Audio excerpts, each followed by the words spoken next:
Hello dear students, आज हम plus one का नेक्स्ट लेक्चर लगा रहे हैं। लास्ट लेक्चर में हमने डायमेंशंस निकालने सीखे थे कि कैसे किसी क्वांटिटी के डायमेंशंस निकाल सकते हैं। आज हम ये सीखेंगे कि उस डायमेंशन एनालिसिस का कोई एप्लीकेशंस क्या हैं, मतलब वो काम कहाँ आती है, वो हम इस वीडियो में स्टडी करने की कोशिश करेंगे। इसकी 4 एप्लीकेशंस हैं, वन बाय वन हम उसको स्टडी करेंगे। बट पहली एप्लीकेशन हम आज स्टडी कर रहे हैं जिसमें लिखा है conversion of one system of units into another. एक सिस्टम ऑफ यूनिट्स को किसी सेकंड यूनिट्स में कन्वर्ट कर सकता है ये। इसका मतलब क्या है? देखिए, अगर हमें पता है, अगर हमें मास, हमने पता है कि मास के क्या यूनिट्स होते हैं, एसआई यूनिट्स क्या होते हैं, सीजीएस यूनिट क्या होते हैं। ठीक है, तो हमें पता है मास के जो एसआई यूनिट है वो केजी हैं, किलोग्राम, और सीजीएस यूनिट जो मास के हैं वो हैं ग्राम। मास के एसआई यूनिट किलोग्राम है, सीजीएस यूनिट ग्राम है। तो हमें पता है कि 1 किलोग्राम में कितने ग्राम होते हैं। तो हमें पता है 1 किलोग्राम में 1000 ग्राम्स होते हैं। ये चीज़ हमें नोन है। ये ही है एक्चुअल में इसका मतलब, conversion of one system of units into another. अगर हमने देखें यहाँ से यहाँ पे जा रहे हैं तो हम क्या कर रहे हैं, तो हम कहेंगे एक सिस्टम यूनिट्स को दूसरे यूनिट्स में कन्वर्ट कर रहे हैं। यूनिट कन्वर्जन हो रहा है ना, किलोग्राम से क्या बन रहा है, ग्राम बन रहा है। बट अगर जब हम देख रहे हैं कि यूनिट्स चेंज हो रहा है, तब हम एक चीज़ देख रहे हैं कि नंबर चेंज हो रहा है आगे वाला। यहाँ पे नंबर जो है 1 है, ये वाला कौन सा है, 1000।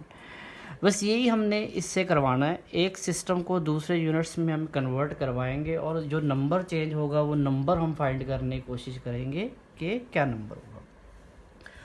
अब बिल्कुल ये तो बेसिक सी चीज़ है कि हम ऐसी क्वांटिटीज़ में तो हम नहीं लगाएंगे ना इसको, फार्मूले डायमेंशंस को, क्योंकि जैसे मास किलोग्राम से ग्राम क्या बनवाना, ये तो पता ही है कि किलोग्राम में 1000 ग्राम्स होते हैं। ऐसे ही हमें पता है 1 मीटर में 100 सेंटीमीटर होता है। ये कन्वर्ट तो नहीं करवाने की ज़रूरत ही नहीं है, ये ऐसे सिस्टम्स को हम कन्वर्ट नहीं करवाएंगे। ऐसी चीज़ें कन्वर्ट करवाने की कोशिश करेंगे हम जिनके बारे में हमें आइडिया नहीं है, या जिनका आइडिया हमें आने वाले लेक्चर्स में होगा। जैसे कि मैं फोर्स के बारे में आपसे पूछूंगा कि फोर्स के एसआई यूनिट्स क्या हैं। हाँ, अगर पता है तो अच्छी बात है, अगर नहीं पता तो यहाँ से आप नोट कर सकते हैं कि फोर्स के जो एसआई यूनिट्स हैं वो न्यूटन हैं, और फोर्स के जो सीजीएस यूनिट है वो डाइन है। तो फोर्स के 2 यूनिट हो गए, एक न्यूटन और एक डाइन। तो यहाँ पे हमें बेनिफिट लेना चाहिए इस एप्लीकेशन का कि हमें अगर कोई पूछे 1 newton is equal to how many dynes, तो ये शायद हमें नहीं पता हो, और यही हमें पता करना है कि ये अब हम 1 न्यूटन को जब डाइन बनाएंगे तो यहाँ पे नंबर क्या आता है। जैसे कि 1 किलोग्राम को जब हम ग्राम बनाते हैं तो आगे नंबर 1000 लगता है, जब 1 मीटर को सेंटीमीटर बनाते हैं तो नंबर 100 लगता है। ऐसे ही जब 1 न्यूटन को डाइन बनाएंगे तो वो आगे नंबर क्या लगता है। ये ऐसे कन्वर्जन हम इस एप्लीकेशन से करवाने को। ऐसे ही देखो, वर्क, अगर किसी को पता हो, वर्क के जो एसआई यूनिट्स होते हैं वो होते हैं जूल, और जो सीजीएस यूनिट वर्क के होते हैं वो होते हैं अर्ग। तो इस पर भी हम क्वेश्चन बना सकते हैं कि 1 joule is equal to how much ergs. ठीक है ना। तो ऐसी चीज़ें हम इससे बनवाने की कोशिश करेंगे, वर्क, फोर्स। ठीक है। एक चीज़ हमें यहाँ से और सीखने को मिलती होगी, जब हम यूनिट को चेंज कर रहे हैं, किलोग्राम का ग्राम बन रहा है, ठीक है, 1 से 1000 हो रहा है, ठीक है। बट एक चीज़ तो ध्यान हमें पता लग रहा है ना कि क्वांटिटी में तो कोई चेंज नहीं आ रहा ना, क्वांटिटी तो उतनी है। ठीक है ना। मतलब अगर कोई बोले 1 kg या बोले 1000 ग्राम, तो कोई क्वांटिटी में कोई चेंज थोड़ी है, क्वांटिटी तो उतना ही है, 1 किलोग्राम 1000, क्वांटिटी सेम है। जब हम यूनिट्स को चेंज कर रहे हैं तो हम क्वांटिटी को चेंज नहीं कर रहे।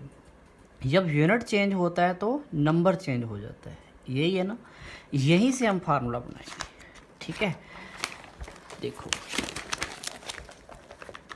जब नंबर चेंज होता है n1, कोई नंबर है, कोई भी नंबर हो सकता है, नंबर कोई n1 है, यूनिट कोई u1 है, जब हम यूनिट u1 से u2 कर देंगे, जब हम यूनिट को चेंज कर देंगे तो हमारा नंबर चेंज हो जाएगा n2।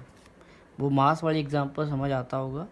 जब हम यूनिट चेंज कर देते हैं तो हमारा नंबर चेंज हो जाता है, n for number, u for unit. But हम जब ये कम कार्य कर रहे होते हैं तो क्वांटिटी में कोई चेंज नहीं आता, दोनों किसके इक्वल हैं, क्यू के इक्वल हैं, यूनिट्स। अब यूनिट्स से हमने आइडिया बताया था कि यूनिट्स से हमें एक तरीका और है यूनिट्स को लिखने का, क्योंकि यूनिट से हमें ये पता लगता है कि उसमें फंडामेंटल क्वांटिटी कौन कौन सी आ रही है और कितने बार आ रही है, तो वो तो हमें डायमेंशन से ही पता लग सकता है। तो हम यूनिट्स की जगह पे, यहाँ पे यूनिट्स की जगह पे हम डायमेंशंस भी लिख सकते हैं। ठीक है, अब नॉर्मली जो डायमेंशंस होते हैं हमने 7 टाइप्स फंडामेंटल क्वांटिटीज़ बनाई थी, वो 7 हमने 7 अपने डायमेंशंस फार्मूले बताए थे बेसिक। पर जो +1 की फिजिक्स है वो, उसमें अब आपको इतना काम नहीं आएगा, उसमें तो पहली 3 क्वांटिटीज ही ज़्यादा काम आती हैं, मास, लेंथ, टाइम। तो हो सकता है किसी कुछ यूनिट्स जो क्वांटिटी है उसमें मास आता हो, m1 ले लिया मैंने, लेंथ l1 ले ली, टाइम t1 ले लिया। मैं 3 ही फंडामेंटल क्वांटिटीज़ मान के चल रहा हूँ कि जो मुझे कन्वर्ट करवाने के लिए दिया जाएगा उसमें यही 3 होंगे, मास, लेंथ, टाइम होगा। ठीक है, अब उनकी कोई पावर भी होगी, मास की कोई पावर होगी, लेंथ की कोई पावर होगी, टाइम की, जैसे कि हमने लास्ट टाइम डायमेंशंस बनाए थे तो उनकी कुछ पावरेज डेवलप हुई थी। मास की a पावर लिख ली, लेंथ की b पावर लिख ली, टाइम की c पावर लिख ली। ठीक है, एग्जांपल तौर पे मैं आपको बता देता हूँ, अगर किसी को फोर्स का डायमेंशन फार्मूला पता हो तो फोर्स का जो डायमेंशन फार्मूला हमने बनाया था वो था mLT-2। आप जाके देख सकते हो लास्ट लेक्चर में। जब हमने वर्क का बनाया था तो वर्क का जो डायमेंशन फार्मूला हमने बनाया था वो था m1L2T-2। तो क्या हो रहा है बेसिकली जी, मैं ये दिखाना चाहता हूँ कि मास की पावर दोनों की सेम है, लेंथ की पावर दोनों की अलग अलग है, टाइम की पावर दोनों की सेम है, बट जरूरी कुछ भी कोई और क्वांटिटी, अगर हम एक्सेलरेशन निकाल लें तो एक्सेलरेशन का डायमेंशन फार्मूला क्या होता है, L-T-2। इसमें मास आ ही नहीं रहा, तो मास नहीं आ रहा तो हम कह सकते हैं कि मास की पावर 0 है। तो ऐसे कुछ भी जो हम क्वांटिटी को कन्वर्ट करेंगे उसकी मास की पावर कुछ भी हो सकती है, हमें तो पता नहीं, पहली बात तो हमें क्वांटिटी ही नहीं पता, हम तो एक फार्मूला बना रहे हैं। तो हमने उसकी पावर a मान ली, लेंथ की पावर b मान ली, टाइम की पावर c मान ली, उस जो क्वांटिटी होगी उसके हिसाब से हम ये पावर्स लिख देंगे। जब हम दूसरा नंबर फाइंड करेंगे, एक चीज़ तो हमें पता है ना कि यूनिट्स चाहे चेंज हो जाएं, ठीक है, बट जो मास, लेंथ, टाइम की पावर्स हैं वो चेंज नहीं हो। ठीक है ना, m2L2T2 हो गया, बट पावर ABC ही है। मतलब अगर मैंने फोर्स का डायमेंशन फार्मूला mLT-2 है तो वो चाहे हम ऐसे थोड़ी बोलेंगे कि SI में कि CGS में, तो डायमेंशन फार्मूला तो चेंज ही सेम ही रहता है, वो थोड़ी चेंज होता है, mLT-2 है बस। ठीक है, तो ये एक तरीके का फार्मूला है। इससे हम क्या कर सकते हैं, मतलब ये किसी को फार्मूला अगर समझ आ गया तो वेल गुड है, अगर नहीं भी समझ आया तो हमें तो इसके सिर्फ क्वेश्चंस करने होंगे। बुक में ये फार्मूला डायरेक्ट दिया हुआ है, मैं तो फिर भी एक बार बना के दिखा दिया आपको कि कैसे ये फार्मूला बन रहा है।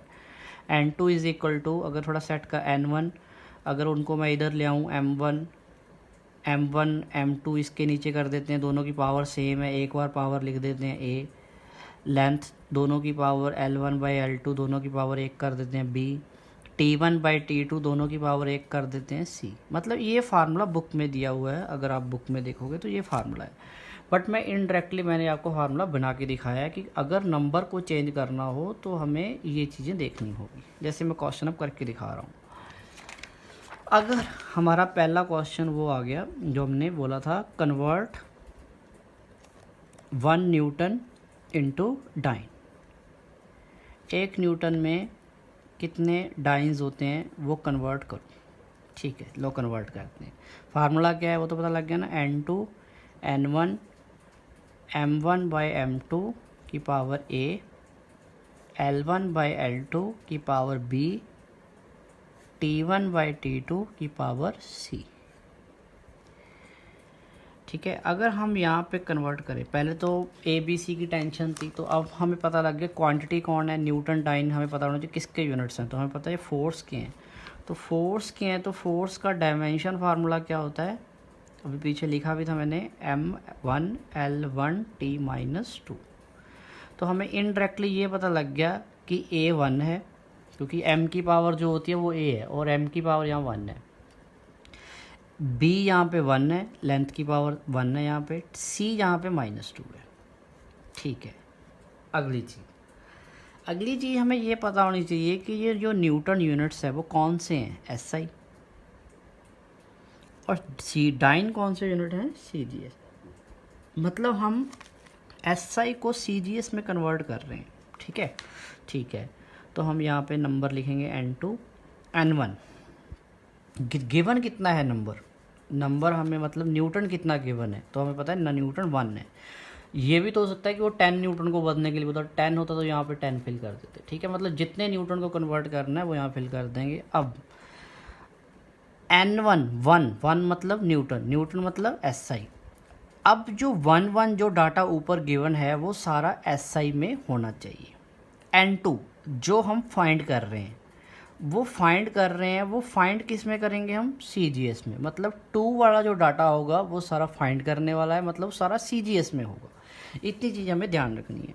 अब 1 वाला डाटा मतलब मास किस में होना चाहिए, ये 1 मतलब SI मतलब मास कितने में होगा, किलोग्राम। ठीक है, डिवाइडेड बाय नीचे मास किस में होगा, फाइंड किस में करना है, CGS, मतलब नीचे मास CGS में होगा, मतलब ग्राम।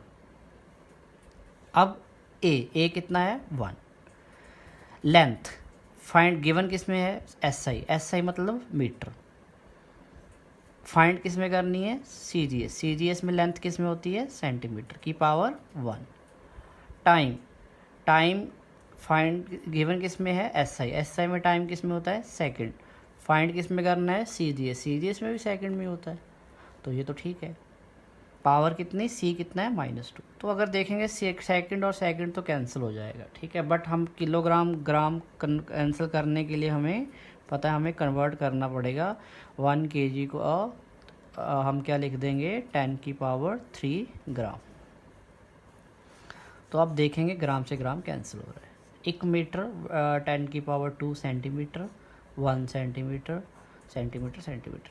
यहाँ पे तो कुछ भी नहीं बचा, 1 बचा। 1 की पावर कितनी है, -2। 1 की पावर कुछ भी हो 1 नहीं होता है। ठीक है, तो यहाँ पे N2 कितना आ गया, 10⁻3, क्योंकि इसकी पावर कितनी है 1। 10⁻2 इसकी पावर भी कितनी है 1, मतलब इतना आ गया। ये 1 तो 1, N2 कितना आ गया, 10⁵। मतलब हमें नंबर पता चल गया। क्या नंबर पता चल गया कि जब कोई एक न्यूटन को डाइन में कन्वर्ट करेगा तो उसको 10⁵ लिखनी पड़ेगी। ये एप्लीकेशन थी डायमेंशन एनालिसिस की। जब हम यूनिट्स चेंज कर देते हैं तो हम जो नंबर चेंज होता है वो कितना चेंज होता है वो यहाँ से हम पता कर सकते हैं। ठीक है, तो अब तुम्हारा टास्क क्या है, मुझे फाइंड करके बताना कि 1 जूल में कितने अर्ग होते हैं। तो ये फाइंड करने की कोशिश करना और मुझे कमेंट करके बताना कि 1 जूल इंटू अर्ग हम कन्वर्ट करेंगे तो कितना होगा। ठीक है, पहले तो करेंगे क्या, ये फार्मूला लगाएंगे। जूल और अर्ग किसके यूनिट्स हैं, वर्क का डायमेंशन फार्मूला लिखेंगे। वर्क का डायमेंशन फार्मूला क्या होता है, M1L2T-2। मतलब हमें पता चल गया A1 है, B2 है, C-2 है।